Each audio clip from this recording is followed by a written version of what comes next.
And we thought a great way to start off today is to hear a story of a gentleman that's been coming here for a little while. So turn your attention to the screens and listen to Chuck. I've been coming to Church 321 for about 6 months now, and before that I was not what you would call a churchgoer. I mean, I would go for Christmas Eve just to hear the Christmas music, and that's about it. It wasn't because I didn't believe in God, it was just because I didn't believe in church. So my wife and I moved to Sylvania a few years ago. She gets invited here to Church 321 from a coworker, and before you know it, she's coming every week. And every week she would ask me to come along with her. And every week I would say, no thank you.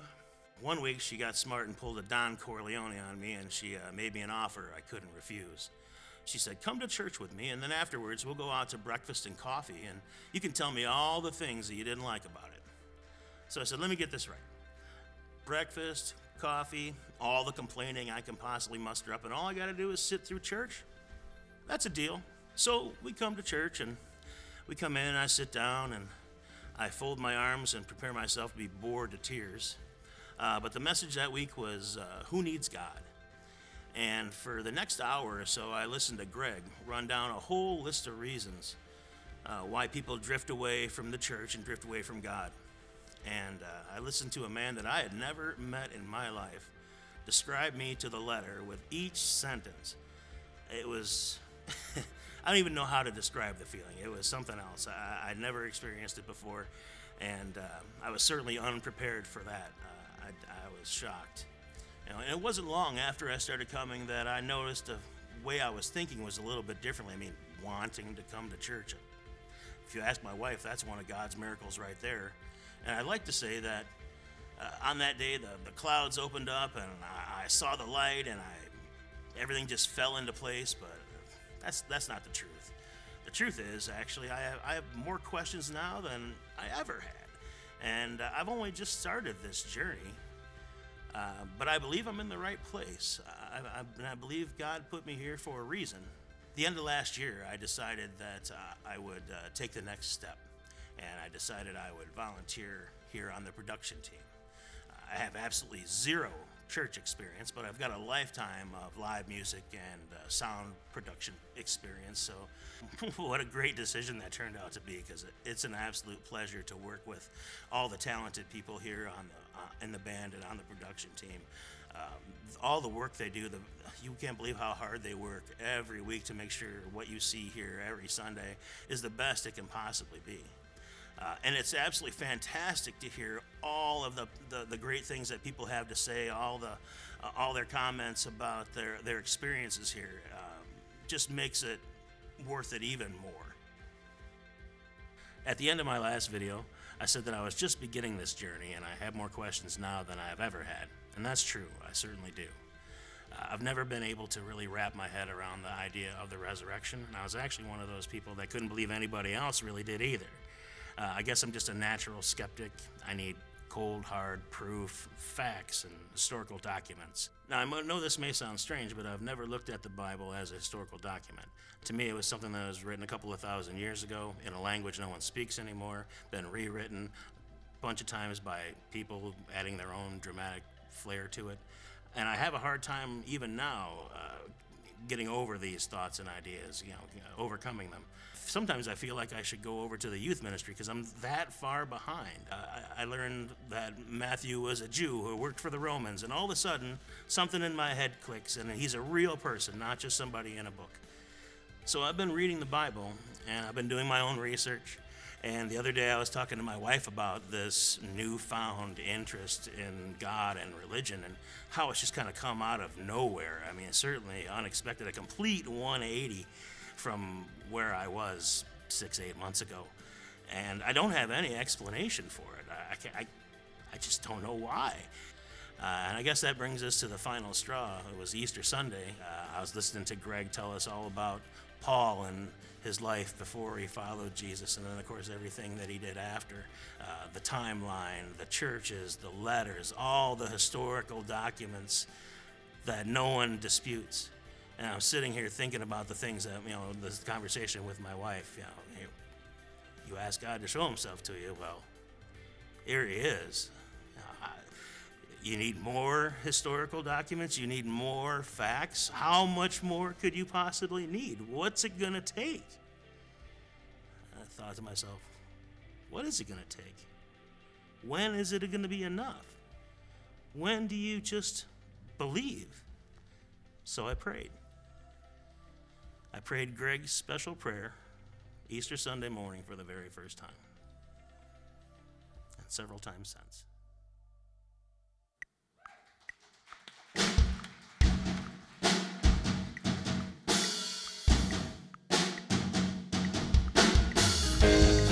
Morning, everybody. Please stand and sing with us.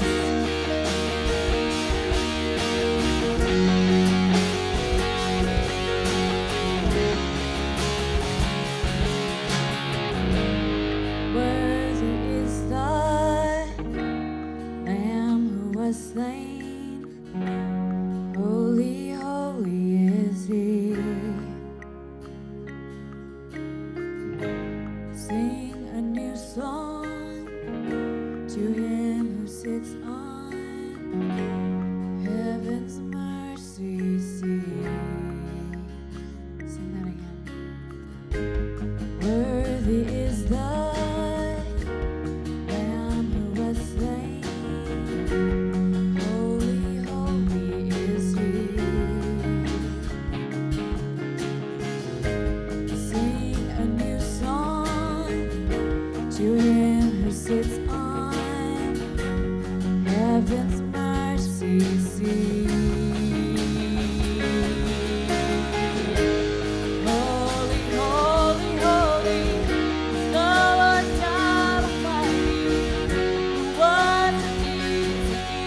next song is a little newer for us, but the words are few and very simple.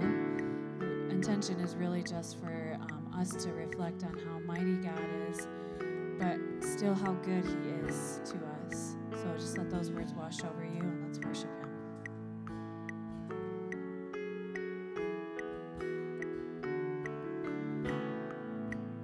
Let the King of my heart be the mountain where I run, the fountain I drink from. Oh, He is my song. Let the King of my heart be the shadow where I hide, the ransom for my life. Oh, He is my song. You are good, good. Oh, you are good, good. Oh, you are good, good. Oh, you are good, good. Oh,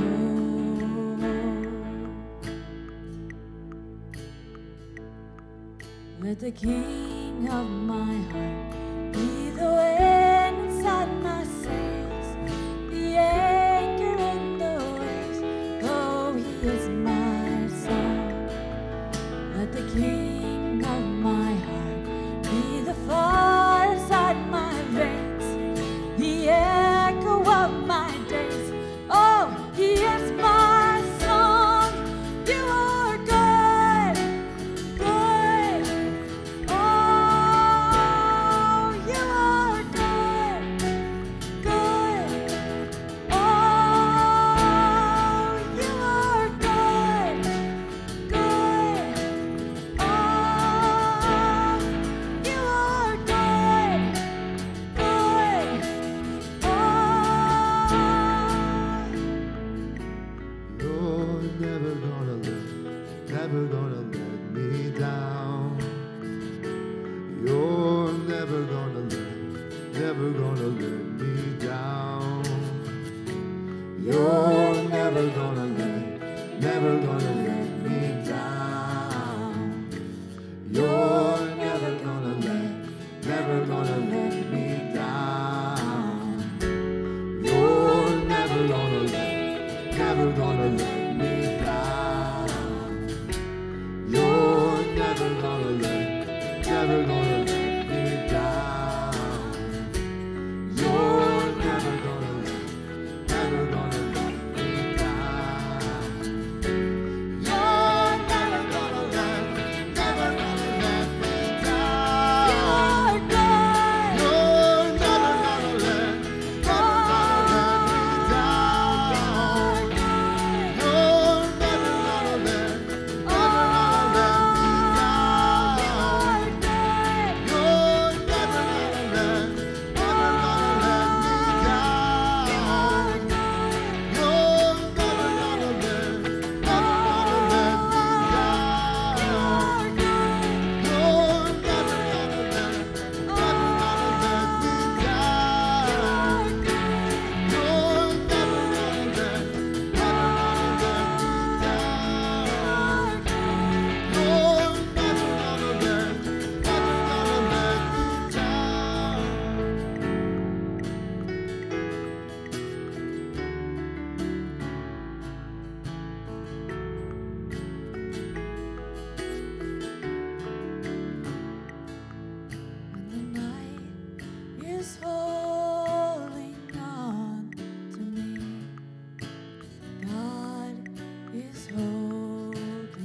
of yourself. Do you thirst for a drink from the well? Jesus is calling. Oh, come to the altar. The Father's arms are open wide. Forgiveness was born with the precious blood of Jesus Christ.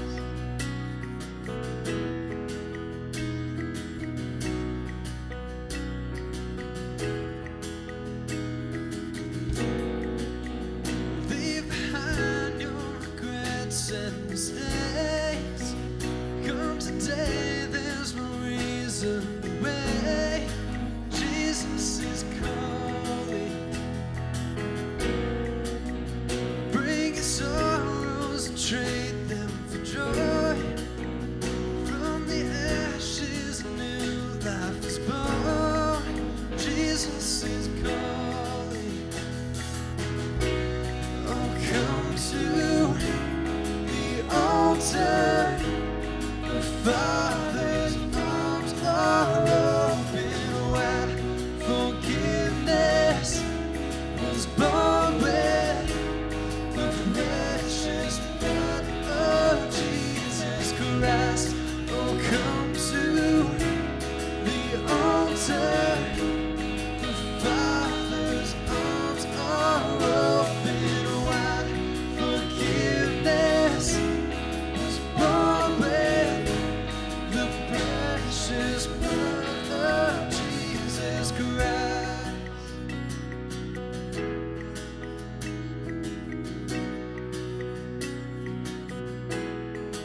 Oh, what a Savior!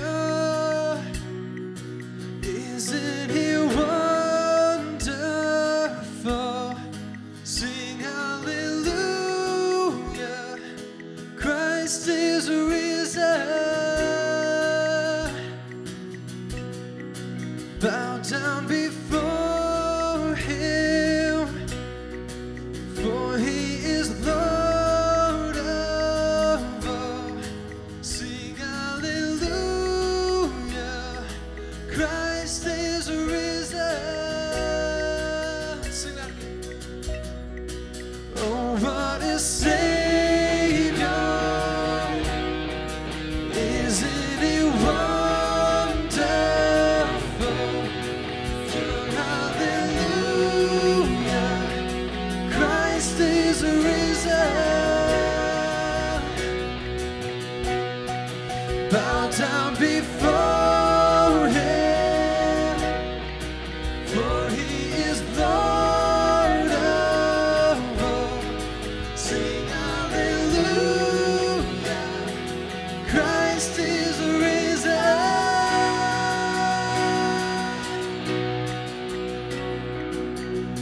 Oh, come to the altar. Father's arms are open wide. Forgiveness was bought with the precious blood of Jesus Christ. Oh, come to the altar. The Father's arms are open wide. Forgiveness was bought with the precious blood of Jesus Christ.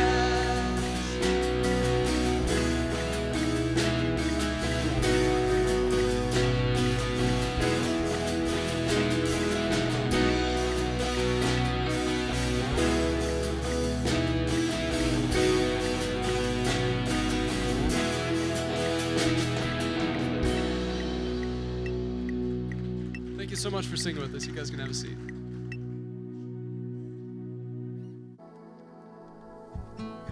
My name is Steve, and I'm a businessman and an entrepreneur, and I'm also a cyclist. There's no greater feeling than being on an open country road, and I'm at peace.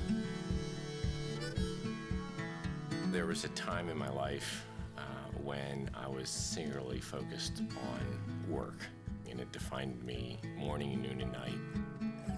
There were some things that were missing, and part of it was I was living a very unhealthy lifestyle. I woke up one day and I said, I want to do the hardest thing in the world, and that thing was the Hawaii Ironman. And I did it 7 times, and as is often the case in life, when you achieve something, you reset the bar. And now I want to get on the podium. And I don't know that I'll ever make it, quite frankly. I think the answer to that is no. But is that what I really want? Is it really chasing down those fears and self-doubt and all the other negativity that goes in and pushing through those barriers? Here's what I know. I know I don't have it figured out. But that's all kind of rattling around in the back of my brain.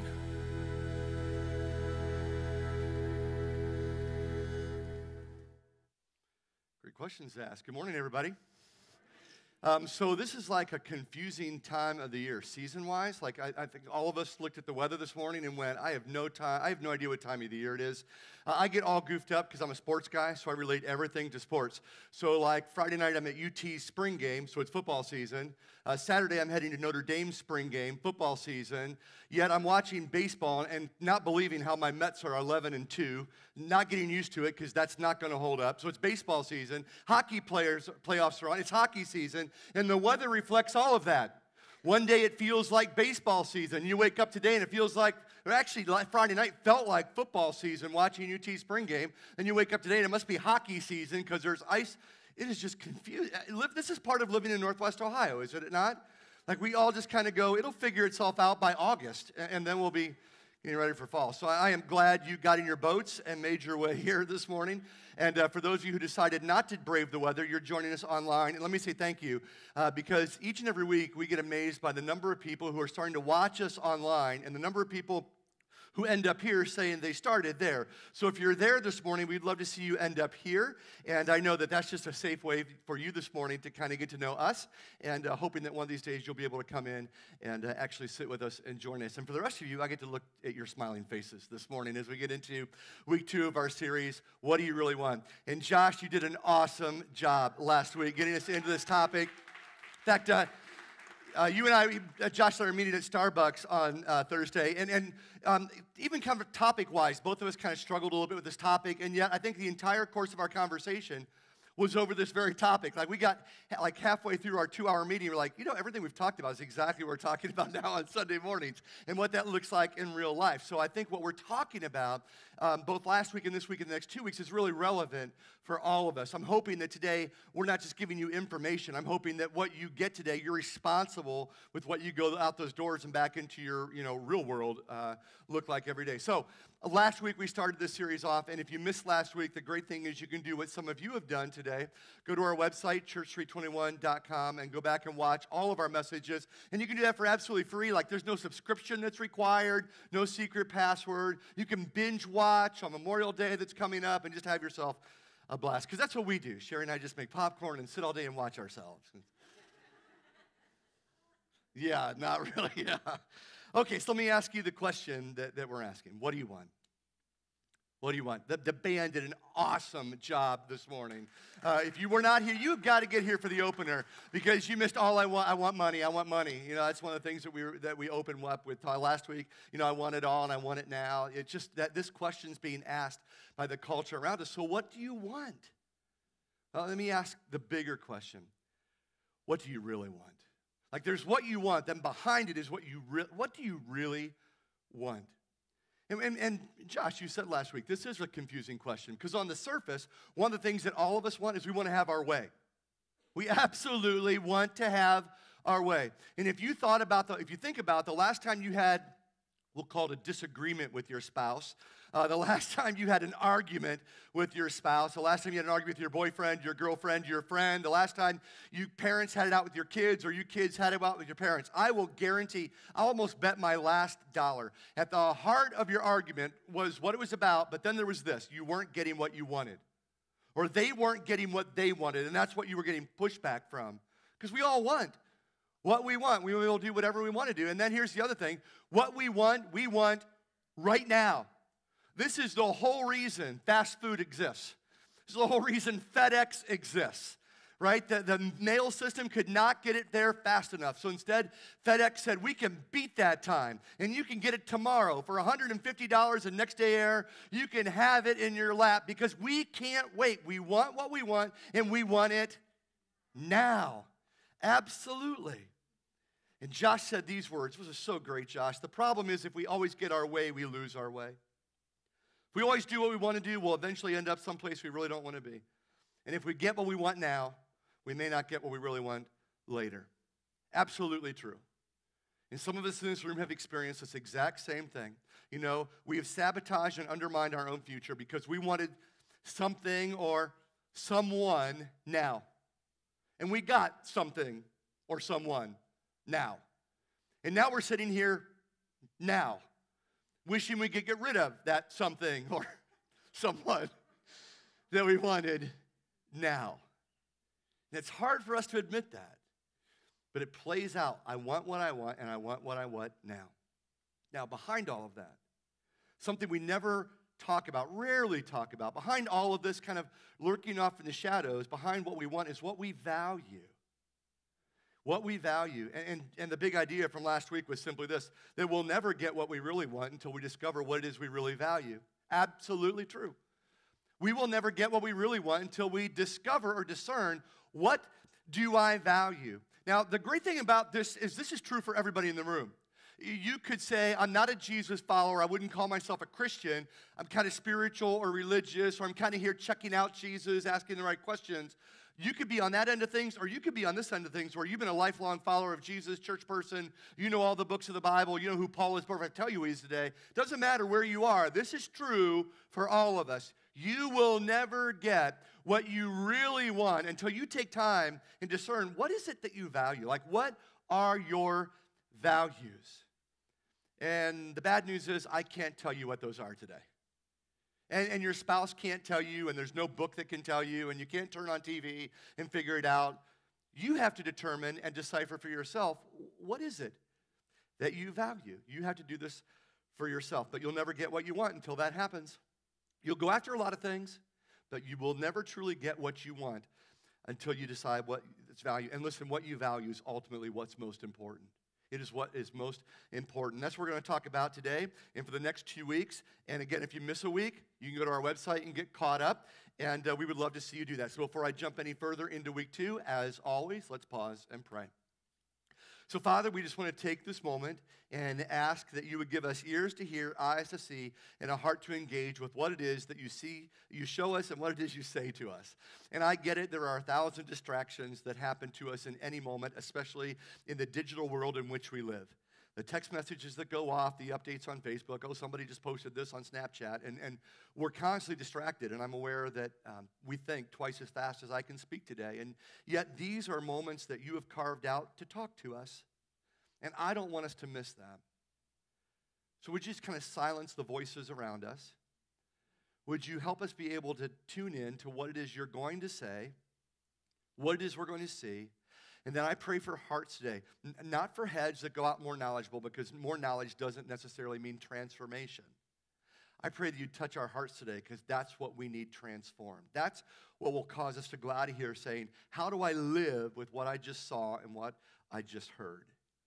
Help us to decipher that and discern that today. And I pray all these things in Jesus' name. Amen. So when I ask you, what do you value? You might sit and go, well, that's not all that difficult. I mean, I can come up with a list of the things that I value. All I need to do is carve out some time, head to Starbucks or head to Brew, find a seat by myself, and get my laptop or my iPad, or if you're old school, paper and pen, and just think about it for a second and go, okay, what do I value? What's important to me? And list some things. And you might say that's really, really easy. That shouldn't be all that difficult. And honestly, I think that would be a really good exercise for every one of us, because very few people sit down and ask themselves the question, what's important to me? Most of the time we live in the moment. We're going to talk about that a little bit today. Very few people pause to ask, what's important to me? Like, what are the things I really need to focus on? And again, you might think that would come easily, but I'm telling you, I don't think it does. I don't think that task is as easy as you think it is, and here's why. What we want naturally does, or determining what we value does not come natural. I'm getting ahead of myself. Determining what I value isn't a natural thing. Like, it's not something I can just sit down and start going, okay, let me write out some things. Determining what my values are is actually unnatural. It kind of goes against our human nature. There's actually some tension and conflict when it comes to this. We're going to talk about this in a second. And this tension goes far deeper than, hey, you just need to be more disciplined or better educated or more spiritual, whatever that means. I think more spiritual means you go to church more often. We'll talk about that too. What I want you to see today is there's an internal tension and battle and struggle between what you and I want naturally and what we value ultimately. Those two things kind of work against each other. And very few people, and the younger you are, the less likely you are. So you guys who are ahead of this curve need to get ahead of this curve. The earlier in your life, you can start to look at what I value. I'm telling you, it will change who you date. Changes who you marry. It changes how you look at your family. It changes how you prioritize your time, the things that you get involved in. But very few people ever take time to do that.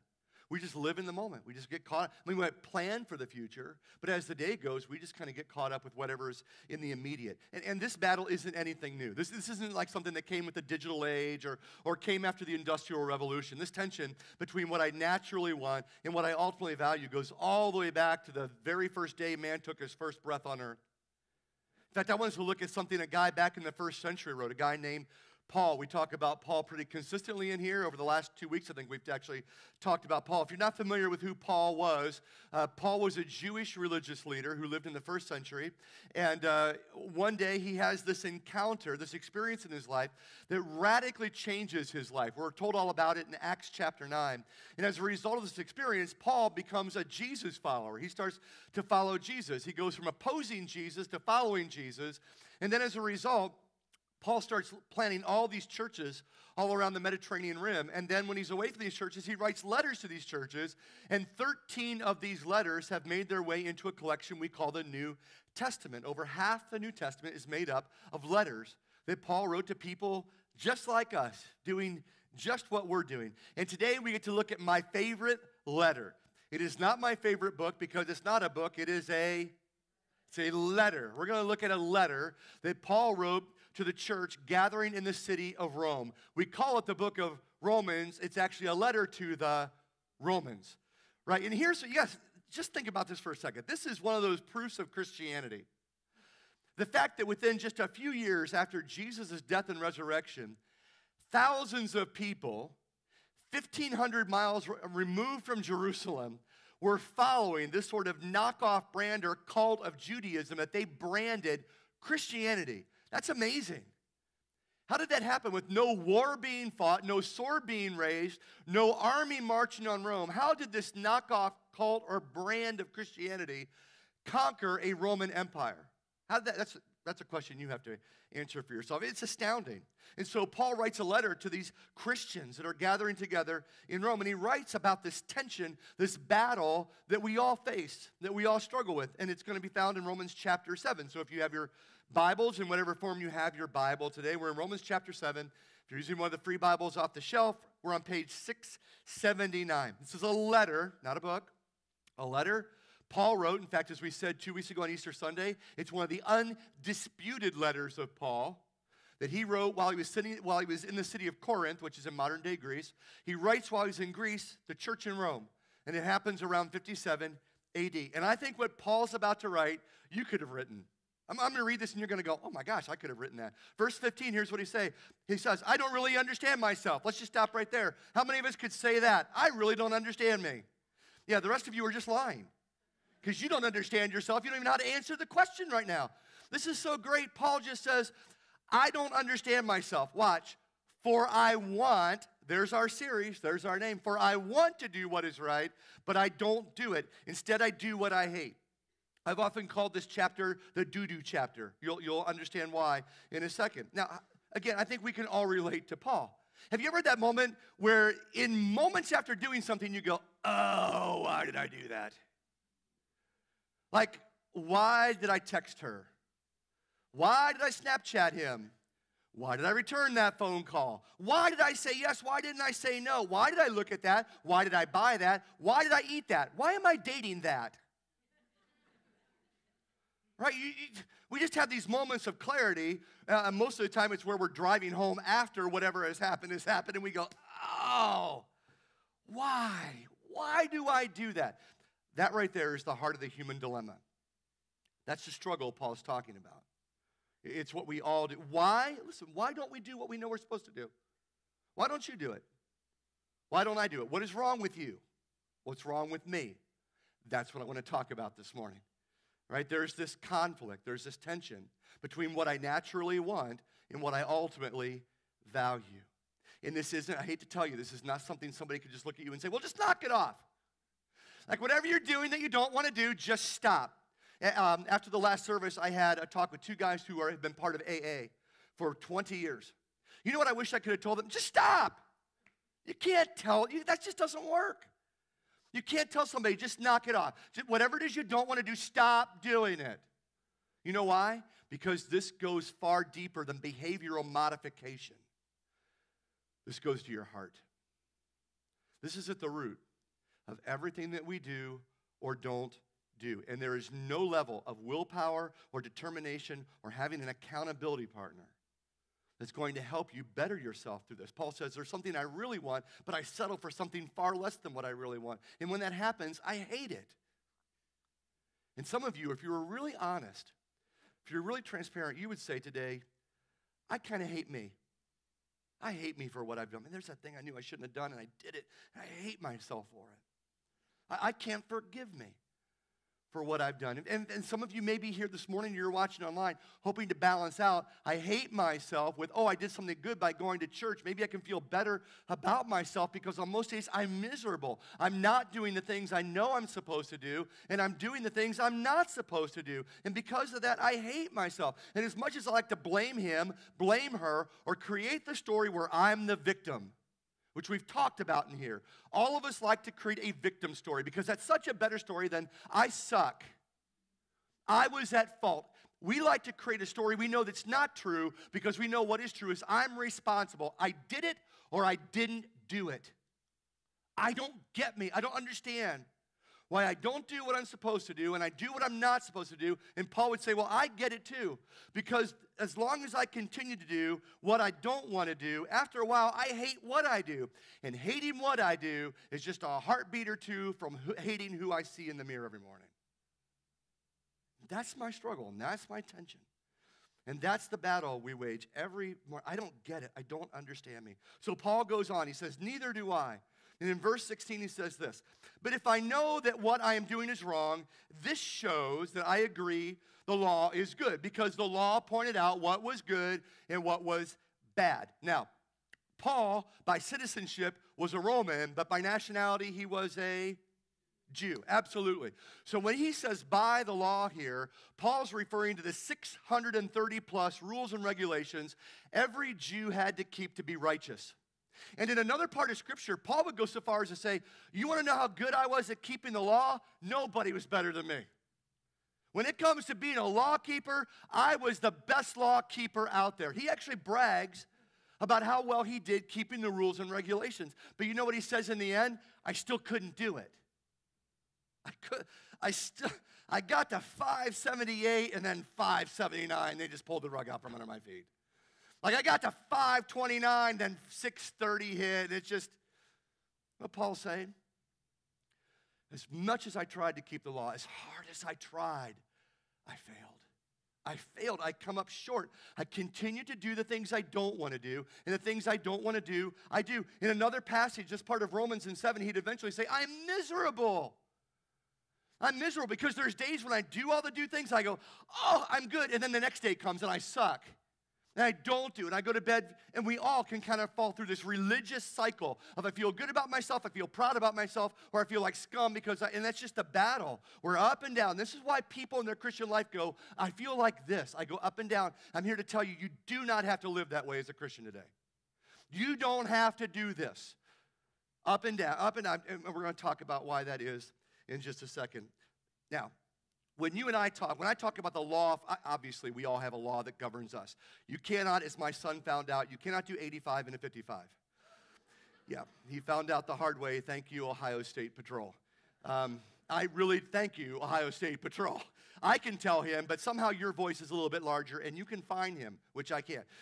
Right, we have laws that we all have to live by. We're aware of them every single day as we drive here. I don't want you to think necessarily about civil law. I want you to think about you. Because inside each person today is this idea of what is right and what is wrong. Let me ask you real quick. This is just something for you to ponder. How is it every person on the face of the earth has an internal sort of moral or ethical compass that guides them in what is right and what is wrong? How is that?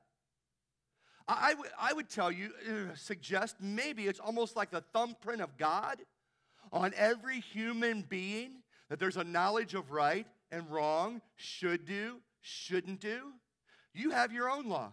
And you might struggle with it, right? Like there's days you're really good at keeping your list, and there's other days you're not good at keeping your list, so you revise your list, you update your list. I will guarantee this, though. No matter what you do with your own list, you want everybody else living by your list.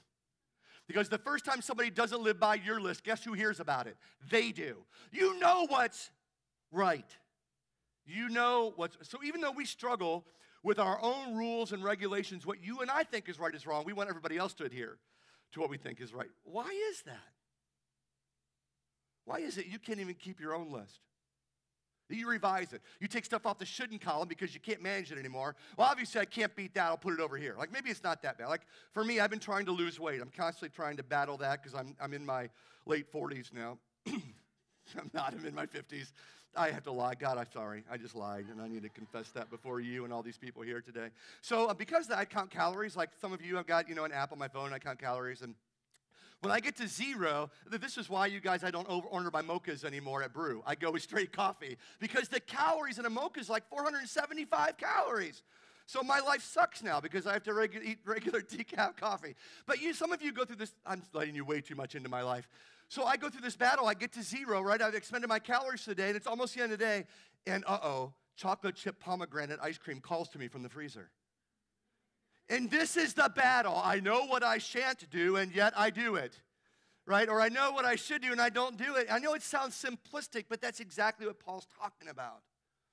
Like, I can't even keep my own rule. So all of a sudden, well, maybe ice cream's okay. And all of a sudden, I'm going to adjust my calories. So we'll take this many in now. We all do it. Because we can't keep our own lists, we revise it so it's manageable for us. You know why? So we don't feel guilty about ourselves on most days. Because the battle's real. We all go through this. I have an idea of what's right and wrong, shouldn't do, and why can't I live like that? Paul has an answer for you in the next verse. Here's what he says. Verse 17, so I am not the one doing wrong. Well, there's some good news. I can blame somebody else. So I'm not the one doing wrong. It is sin living in me that does it. Well, that's not good news. The good news is I'm not the one doing it. The bad news is you've got something living inside of you, like an alien, right? Anybody remember the old Alien movies with Sigourney? Remember? Never mind. See, you guys at the 11:30, you get the message that's been revised, the stuff I didn't say. Absolutely. The people at the early services are going, we didn't get that token of gold. Yeah, I know you didn't. So why more of you should come to the 11:30. Look, it is sin living in me. These are hard verses to read, but he goes on. And I know that nothing good lives in me, that is in my sinful nature. Here's why I call this the do-do chapter. I want to do what is right, but I can't. I want to do what is good, but I don't. I don't want to do what is wrong, but I do it anyways. But if I do what I don't want to do, I'm not really the one doing it. It is sin living in me that does it. Did everybody follow that, though? Yeah, now you may not like or agree with Paul's use of the word sin or sinful nature because you're still not sure what you think about that. You're still trying to figure out the whole spiritual thing. And maybe on some front you believe people in their heart of hearts are inherently good. We're going to talk about that in a second because Paul would say, no. You know what's at the heart of people? Sinful nature. It is sin living in us that comes out of us when I don't do the do's and I do the don'ts. Now, for all of us, we should feel a little better because no matter on what level you suck today, the guy who wrote this wrote half the New Testament.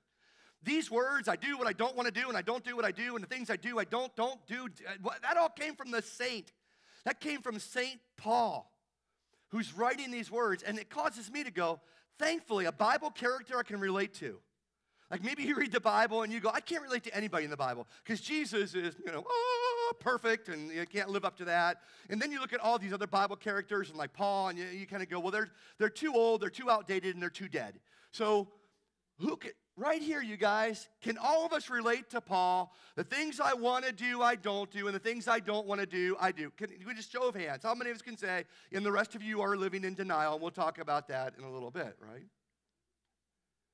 You know why we all raised our hands? Because we all struggle with this. Here's what Paul's point is. Here's what he's saying. This is our big idea for the day. There's one thing I don't want you to miss when you forget everything else. I'm going to show you a video clip that's going to disturb you terribly in a minute. You'll actually remember that. But until we get to that, here's our big idea. What we naturally want is rarely what we ultimately want. Just hang on that for a second. What I naturally want is rarely what I ultimately want. Let me give you a simple illustration. I'm checking out at Target, and what I naturally want is a fidget spinner for some reason. Like I'm standing in the checkout line, and I got to wait for the person in front of me, and I start looking around, and the candy's there. And you've never thought about a fidget spinner before, but all of a sudden it starts to appeal to you. So you pick it up, and you go, ooh, and it's shiny, and it spins, and when it does, the light reflects, and all of a sudden you go, I want a fidget spinner. So you add it into your, I know this is just where I live. So you add it into your basket, and you go up front, and they check you out, and you walk out the door, and you go, why did I get a fidget spinner? Like, I don't know what I was thinking. So you give it to your kid, and they, all the way home, do this. And it's great because they don't talk anymore, and they're mesmerized by it. That's just a simple idea that what I naturally want is rarely what I ultimately want, right? Rarely, in fact, it's unnatural to us. And some of us are living with something or someone we immediately wanted. Some of you have been through a divorce or two. Because what you immediately wanted, who you immediately wanted, wasn't who you ultimately wanted. Now, why does that happen? Real simple. You got to follow with me on this one. It's because nature is not your friend. I know you love nature, except for today. But like tomorrow and when the sun comes out, I love nature too. I love taking walks through Wildwood, especially in the fall. I have been to the Grand Canyon. It is breathtaking. I have been to the mountains. I've seen Mount St. Helens, one of my favorite mountains ever. I've been there. Every summer, my family finds itself on a beach someplace. And nature is beautiful at a distance. But there's a reason we're protecting ourselves from nature this morning. You know why? There's no grace in nature. There's no mercy in nature. There's no forgiveness or compassion. There's no generosity in nature. You know what happens when you get to nature up close and personal? This is what nature looks like. The music is there just to help make this moment lighter. Parents, you might want to shield your kids' eyes because I think all of us have an idea of where this is going, right? In the jungle, the mighty jungle, the lion prays tonight. Listen, I had far more of that video to show this morning. And for the first, we go through a run-through. Every Sunday morning, we do a run-through of the whole service. And so the band's up here, and I'm like, hey, Tim, let's show the clip. Here's the cue for it. I showed the whole clip, and the band went, ah! Like literally, I thought Felicia was going to give birth right here on stage. Tim's in the back going, you can't show that. Like, it does not go well for this mother water buffalo. And by the way, no calves were harmed in the filming of this. The baby walks away, but the mom goes down, and goes down hard. This was the nicest video I could find on YouTube. It is gruesome. I mean, it is ugly, and it is disturbing. I'm thinking, you know why? That's nature. And you know, when we all reacted that way this morning in run-through, I looked at all this and I said, that right there is the exact reaction I want from all of us. Because we look at that and go, oh my gosh, there's no forgiveness. There's no compassion. Those lions aren't going, well, let's just hold off on this one. She's got a baby. No, it's merciless. And that's in the heart of every human being. That's what comes naturally to us. Don't believe me? Watch an episode of The Walking Dead. Okay, I'm going to admit to you, I watched The Walking Dead. If you don't like that, you can email me at jeremyb@church321.com, and I will never read it. Okay, I'm just going to be honest with you. Tim and I were actually, I'll drag Tim into my sin here. Because Tim, you and I have been talking about this. Greg, give me the original creator. Robert Kirkland is the original writer of The Walking Dead, and the TV producer is Greg Nicotero. And here's why I would tell you I wouldn't tell you to watch. Here's why I'm telling you to watch it. Or no, I don't know what I'm telling you. I think Greg got it right. Because the heart of man is not towards grace and compassion and forgiveness and mercy. If you've watched the show at all, you have your Herschels and Dales that are desperately trying to keep some kind of moral fiber to a world that's going to hell around them. But you know what's in the heart of man? Murder, hatred, dissension, backbiting. That's appropriate for The Walking Dead. We were talking today, Tim and I were talking, that the uglier the zombies get, the worse man's heart gets in this. I think he's got it right. He's got it right. If you want to remove the hand of God from planet Earth, you will not get love and compassion and generosity and kindness. You will get this list that Paul gives us in Galatians. Here's what you get when we're left to our natural nature: sexual immorality, impurity, lustful pleasures, idolatry, sorcery, hostility, quarreling, jealousy, outbursts of anger, selfish ambition, dissension, division, envy, drunkenness, wild parties, and other sins like this. This was just one episode last week of The Walking Dead. Simon betrayed Negan. How does that happen? Division, dissension, envy. This is the heart of mankind. This is the human dilemma. Again, you may sit and go, but Greg, I think people's hearts are naturally good. I would disagree with you and say that's not true. It is by the grace of God that man has any level of grace, compassion, understanding, forgiveness, and mercy. It's only because of him. Apart from that, left to ourselves, we turn on ourselves. That's the human nature. That's our struggle. We look at it flowery, we make it pretty, but you and I, that's the tension we have today. There's what I naturally want. I'm married to her, but I'm looking at her. Come on. I'm married to him, but I'm looking at him. In fact, some of you today, some of you are living where you're living because of the result of something on this list. And some of you right now are going to get what's coming around because of something that's on this list. That's what comes. I hate to be the bearer of bad news today, but something is wrong with you. Something is fundamentally wrong with you. And all I need to prove it is to ask you one simple question. Do you ever do things that you don't want to do and then afterwards ask yourself why? If the answer is yes, something's wrong. And it's here. It is not here. It's not her. It's not him. It's not them. It starts with you. Something's wrong. And I'm going to tell you it's your sinful nature. And you can use whatever term you like. The bottom line is you can't deny this isn't true of you. Okay? Something's wrong. Something's broken. Which is why I say today, what we naturally want is rarely, if ever, what I ultimately want. What I naturally want. And I hate to be personal again, but some of you are living this out. You're living out a marriage because you thought about the immediate. You didn't think about the ultimate. And you're living that out. And there's tension, and there's stress, and there's conflict. Something else is happening in your life, and the reason that that's happened is because you chose immediate over ultimate.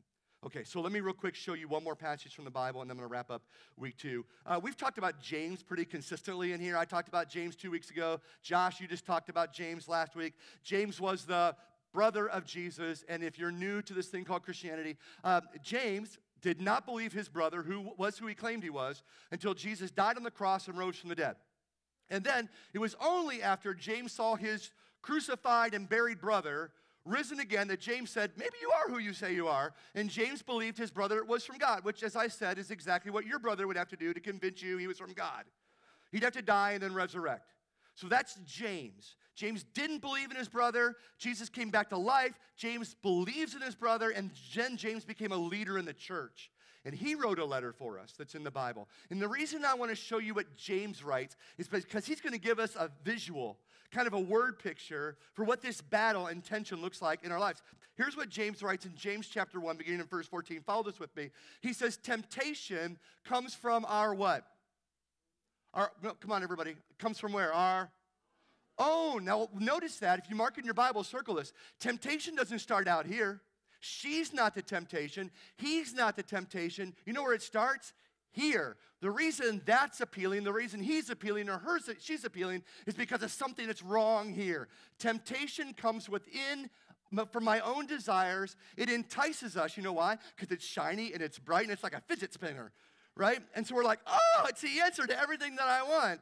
And then when I embrace it, it does what? Drags me away. Something here is enticed by something out there, and I get dragged to it. And I have a great video clip for this. Take a look. You gotta love Back to the Future. See, this is us. There we are, there we go. All right, so you guys get the idea, right? There's what I want to do, but I get dragged away. There's what I don't want to do, and I get dragged away. There's the things I really want to value and embrace as important, but I get dragged away. That's my battle. I seem to be losing more than I'm winning. This is the struggle. This is where we all live. We know what we should do, get dragged away. Know what I shouldn't do, get dragged away. You know what this is? It's what's valuable versus what's natural. What's valuable versus what's natural. So look at the picture that James gives. He says, these desires, which come from where? Yeah, right here, my heart. These desires that come from within give birth. I don't have a clip for this, so be thankful for that. I was going to show a baby cow being born, but then they said no to that too. So they didn't actually. But now that I think about it, that would have been awesome right here. But you get the idea. This thing that's within me, this is like Alien. I should have had that clip. You guys at the 11:30, you should be thankful, man. I'm just telling you. This is exactly the picture. I have this thing inside of me, and it gives birth, he says. And when sin is allowed to grow, it gives birth to death. And here's what you need to know today. We've said this repeatedly. Sin kills stuff. If you have sin in your life, I will guarantee this. You are in the process of death, or something's going to die. Sin never gives life, ever. In the moment, it feels like life, but you know what the result is? Death. That's the deception. That's how you get dragged away. And you know how I know this? Because sin in my life has killed some relationships. Sin in my life killed a job about 11 years ago. And when that job died, several relationships that I had died with it. You know this because for some of you, sin has killed a marriage. Sin has killed a career. Sin has killed an opportunity that you've had. Sin kills stuff. And wherever there is sin in your life, something is dying. I will guarantee it. And not only does sin kill stuff, but it undermines you to the point that you look in the mirror and you go, why do I do what I don't want to do? I'm miserable. I hate it. Sin kills stuff. Not only undermines you, it undermines our future. So because of that, because of something here that gives birth to something out here, James says 3 words you should underline in your Bible and highlight. He says this, don't be deceived. Don't be deceived. The fidget spinner isn't everything you think it is. Leave it on the shelf. Don't be deceived. Yeah, I know that relationship looks better than your marriage. Don't be deceived. I know what's on that computer screen looks more attractive than she does. Don't be deceived. Don't be deceived. Now, I know some of you love it when I use Greek. I don't know why, maybe because you feel more educated. I love it because I get to use the Greek I took 2 years at college and failed at. So congratulations, you can learn from a failure. But I will use some Greek here because at the very least, I still know the alphabet so I can identify any sorority and fraternity when I'm on any campus. That's the plus side to this. But here we go. The Greek word for deceive is this word. It's pronounced planeste. But every Greek word comes from another root word. So from planeste comes from this Greek word planeo. And in the Greek, planeo means to be led astray or caused to wander. Do you know why James has to write these words? Because he knows we're all sheep. We can all be led astray and we can all wander. It's like when our boys were little and we walk into Target and I'd be walking, I would turn around and go, where'd they go? Where did they? And this still happens, by the way. Even at this point. It's just now they have cell phones like, where are you? Because our kids are prone to wander. You know why? There's something that's bright and shiny. It looks really, really cool. And my kids, that was always in the toy section. It was always Star Wars Legos. By the way, I'm the same way. It's just for me, it's motorsports Legos. So Sherry's looking around, where's Greg? I'm over in the motorsports. James writes these words because he knows how easily you are led astray and how easily we wander and how you can be dragged away from what's ultimately important. That's why he would say, from one who's had experience, don't be deceived. Don't do it. Don't be deceived. I know you're easily distracted by what's immediate. We're all going to have a new take on a fidget spinner, aren't we, after today? I know how easily distracted you are to that you forget what you ultimately want, all right? So don't be deceived. So as we wrap up, many of you know that up until this gig, I spent how many years in student ministries, Josh? 25 years in student ministries. Actually, I didn't realize this, but Valentine's Day this year, I celebrated 30 years in ministry. I know. I don't look a day over 30. Thank you. Thanks. Again, you guys at the 11:30, this is awesome. And some of our former students are here today, and I love that these relationships continue. You even kind of are too, because you were here, and I kind of started here. But here's the deal. Some of you serve with us in student ministries, right? And because of that, I've got a ton of students that I follow on Instagram and Snapchat and Twitter and Facebook. And as much as I love seeing students make the right decision, the ones that break Sherry's in my heart are as we look through Instagram posts and we're like, oh, just stupid decisions. Stupid decisions. It's students you invested your life in, students that went to New York City with you, students that were there on retreats with you at Mishindo. I mean, these are students that were around all the time, and you kept telling them, go this way, go this way. I'm ahead of you, I can tell you, go this way. Don't go that way. It's shiny, it's a fidget spinner. Go this way. And yet, you know what we'll see? It'll scroll up, stupid decision, stupid decision, stupid decision. All the potential, all their dreams, all their hopes, scholarships that some were given are gone in a heartbeat. You know why? Because they settled for what was immediate. I had to have him. He had to have her. And because of that, they had it. I don't know how to say that. And I'm not trying to, please hear me, I'm trying to belittle that life. I'm not. But I think about all the hopes and dreams that student had, all the things that they were going to do. And all of a sudden, plan A is out the door. We're on to plan B. You know why? It was a fidget spinner. It was bright and attractive. And it looked really good in real time. But ultimately, 3 or 4 years down the road, in fact, the divorce rates are highest among those who get married the youngest. You know why? It was immediate. And students are willing to settle for what was immediate over what was ultimate. And if there was any job, Josh, that we had in student ministries, it's challenging them to what's ultimate, not what's immediate. What the bigger picture is, and it breaks my heart. And then I think about it, and I realize I've done the same thing. I've gone after what was immediate and not ultimate, and it killed a job.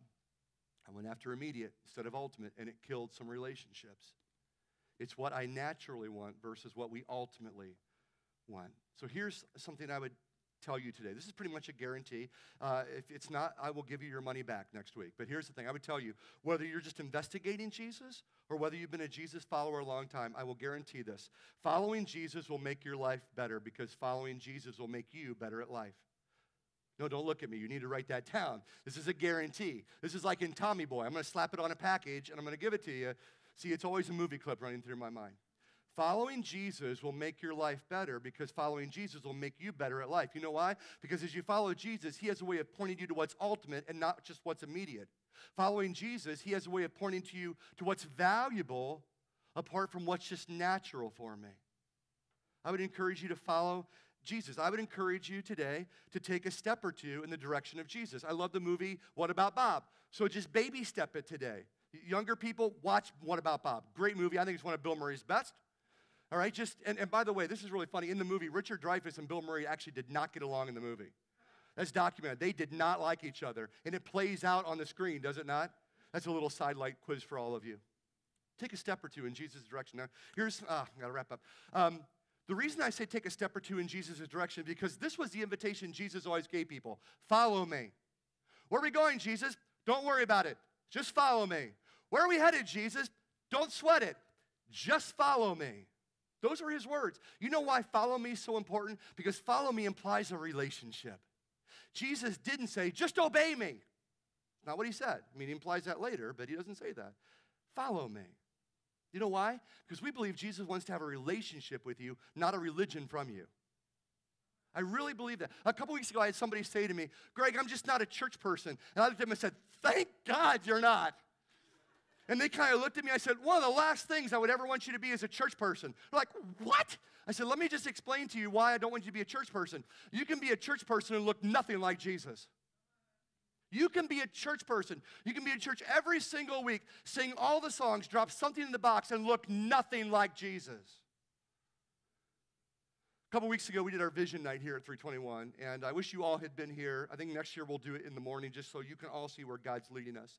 But there was a number I threw out to all of us. Don't throw it up yet, Tim. There's a number I threw out to all of us that should shock you. We got our hands on a demographic study of the city of Sylvania. Pages and pages and pages. Not done by us. It was an independent study done on this community. Income per capita, education level per capita, how many people like the color green, how many people own cats. It's unbelievable. And all of our leadership team took about a month to pour over page after page after page of what the average person in Sylvania looks like, what God's put us in this community for. And this number under the religious section kicked me in the butt. 34%. 34%, throw it up here, Tim. 34% of the people living in Sylvania believe Jesus is nothing like his followers in the church. What? A third of this community would not say that the church is like the person they follow. You know why? Because you can be a church person and look nothing like Jesus. And here's what I mean by that. Jesus, when he said, follow me, did not say, and the way the world will know you're my follower is how you adhere to the rules and hold everybody else to theirs. You'll know you're my followers, by how they judge you. Not what he said. What did Jesus say? My followers, the people in Sylvania, 34% will know you follow me by how you love. And that you love like I love. You know,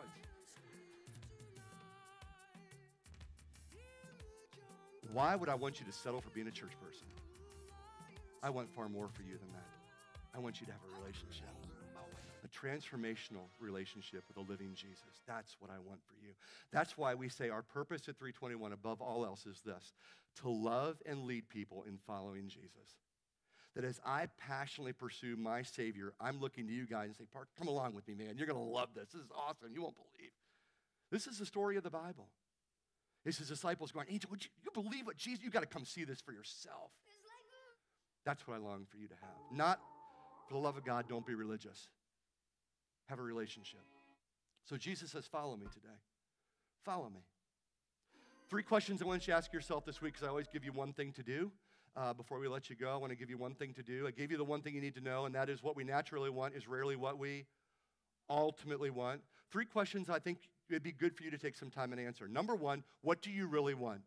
You can take a picture of the screen. We'll post these on social media this week. What do you really want? Now, if you're like me, you could say, I want a Porsche GT3 RS, which I do, by the way. If anybody has about $80,000 or more. Now, that's great. You can say that's what you want. It's an awesome car. I hope you get one so I can drive it. But behind that, I would say, why is that what you want? I get it. That's great. Why that? See, something that you value is fleshing itself out and why that's what you want. Let's take to our song this morning. I want money. That's great. Why? What's behind that desire? All you're telling me is the desire. What's behind it? What's behind it is the value. Well, Greg, I want to get married. I just want to get married. And listen, on most days, marriage is actually cool. Most days. Right, married people? But why? Why? I've known a lot of people that got married never having asked the why question. They're not married any longer.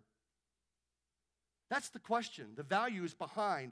I know that's what you want, but why is that what you want? What do you really want? Next week, I'm going to create a scene that's going to be more awkward and uncomfortable than that lion scene. But what it will do is it's going to surface in you what you really, really value. That's going to intrigue all of you to come back. We're still debating a little stage segment here that might be too hard for us. We got to figure that one out yet. What do you really want? Number 2, what keeps dragging you away? What keeps dragging you away? You need to be really ugly and honest with yourself here. I hate to tell you, is it him?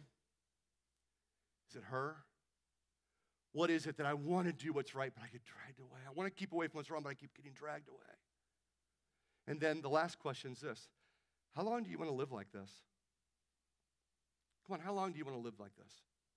Another 12 months, another 5 years, another marriage, another relationship, another job, another career? How long will you continue to be dragged away by what you naturally want as opposed to what you ultimately want? Well, as Paul was wrapping up, he gave the solution to our dilemma. And this is where I want to end up this morning. He said, I don't understand why I don't do the things I want to do, and I do the things I don't want to do. And then later on in verse 25, he says this. Thanks be to Jesus Christ. Thanks be to God who delivers us through what? To Jesus Christ, who does what? He delivers us. That's the answer today. So let me wrap up by saying this. There are two sides of the line here. If Jesus is the line this morning, there are those of you that are on this side of the line. You've not trusted in Jesus yet for salvation because you're still trying to figure out who he is and trust him for who he is, and you're still not sure of all that. So you're kind of making your way towards him. But you're over here trying to deal with the sin part. And it's a battle for you, and it is a battle because there's no way you can win. I hate to be honest with you today. You can manage it on some fronts, but you cannot win. It is not in your nature to win. I don't care how many Anthony Robbins books you get, how many self-help things you watch. You will manage it from some level, but you will not win, and you will remain miserable. On some days you'll do really well and you'll feel really prideful, and other days you'll suck and you'll feel really terrible about yourself, and that will be your life because James says that is your life until you get to here. Because Jesus Christ delivers us from that. And so for you, I would challenge you, make some steps towards Jesus today. And then, worst of all, there's those of us who are on this side of Jesus. And we say, I suck because I can't do the things I want to do and I do the things I don't want to do. And I'm here to tell you, you don't have to live like this. And the reason you're living like this is because you don't know who you really are. I hate this line. Don't ever say it to me. I won't punch you, but I will bring Jesus on you. Well, I'm just a sinner saved by grace. Not true. You were. But when you accepted Jesus, you became a saint. You know how I know that? Because Paul writes, to all the sinners sucking it up in Rome, good luck, you guys. Gut it out. Not what he writes. You know what he says? To the saints. I'm telling you, how you see yourself will determine how you live. I guarantee it. If you can come to this side and see your identity as being completely in Jesus, you will live differently and you'll live freely. And that's what we want for you. What grieves my heart are Christians still trying to gut it out. They've come to Jesus and threw a weight on their shoulders. And Jesus is going, why are you doing that? I came to take it off your shoulders. It's because you don't know who you are. For the next 3 weeks on Sunday nights, we're doing this series called Identity Theft. I would just encourage you to come back. Younger people, I know, it's Sunday night, but we have childcare around. You need to get this early on. Please do not live the majority of your life like I have so far, trying to gut it out and living religiously. Jesus wants freedom for you. What do I really want? What keeps dragging me away? How long do you want to continue to live this way? And then I would love to see you get involved in life groups. Because life groups is where we talk about all this morning. Our life group leaders get questions that come with the morning service, and this is where we engage. This is where, what does this look like lived out? This is where we sit in a circle like this and go, can anybody else relate to this stuff? Like, I don't do what I want to do, and yes, Savannah, you absolutely. I go, why is that? What is wrong with us? What's wrong with you? Well, probably the same thing's wrong with me. And we talk about this, and we live life together. This is why we believe circles are better than rows here at 321. Get into a life group this week. You can go over our life group walls next door or go online, church321.com, life groups, and check it out. We'd love for you to converse about this. And then finally, come back next week. Come back next week. It's going to be disturbing. Just going to give you a heads up now. But I think the step we take next week will even help you better clarify, what do you value? Because what we naturally want is rarely what we ultimately want. Get it? Good. Let's pray.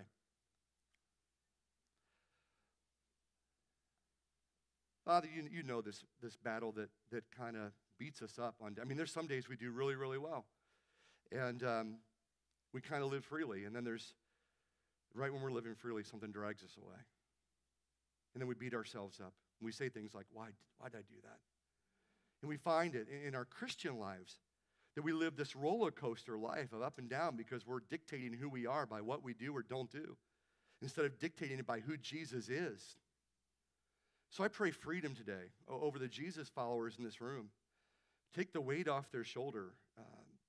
Reiterate these words that James has said. And then for the people who are here today or watching online, they're still trying to discover who Jesus is. They're still gutting it out. There's still that self-help and self-effort, and I got to be more disciplined and try harder, and that just leads to misery. Honestly, it just wears to being fatigued and tired and worn out. And you're trying to tell them today there's relief today. There's help on the way if you will just come to the altar. Are you tired? Are you weighed down by sin? Come to the altar. And if that describes you today, there's a real simple prayer. Jesus, I believe you are who you say you are. Forgive me of my sins and bring me into relationship with you. And that's it. That's all it takes today. And we now have someone on our side to help us in this battle between what I naturally want and what I ultimately want. Help us walk our way through this, Father, so that we can live out of our values and priorities and not by the shiny fidget spinners that seem to find us every single day. And I pray these things in Jesus' name. Amen. We don't own one, but maybe it's a hint for a Christmas gift. I don't know. We I guess I'll write we it down. do own a fidget spinner. Who owns it?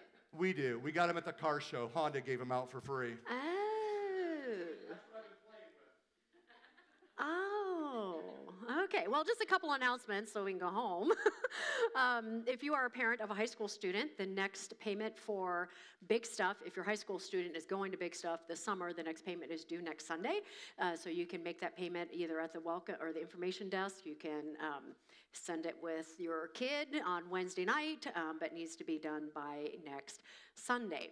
If you have children or a child that you would like to have dedicated, we are going to have a dedication service on Sunday, May 6th, and we're going to offer 2 information times. Just pick one, next Sunday at the 10 o'clock service or the following Sunday at 11:30. If you're interested in doing so, if you're on your way to pick up your kid, feel free to sign up at the check-in desk in the kids area or go to the information area, and you can do that there. Speaking of kids are wonderful. We love them. We have so many adorable, precious children in this place that just love to hear and learn about Jesus. And they love to be played with, and they love to be held, and they would love for you to join them and to play with them and to teach them and to be a part of their lives. One service out of a month. So if you do not serve here at all and you're like, man, I think I could work with kids, we would love that. So again, if you're heading that direction, feel free to let Tana or whoever's at the information desk in the kids area, or go to our information area and say, hey, I would love information on how to work with our kids, and we would love to have you there. Want to encourage you to come back this evening for 3 weeks as we begin a series called Identity Theft. And tonight we're going to be looking at what is this all happening around us in this unseen world. Is it even real? I'm going to tell you, yeah, it is. So come back this evening. Childcare is provided 6 to 7:30. Stay dry today.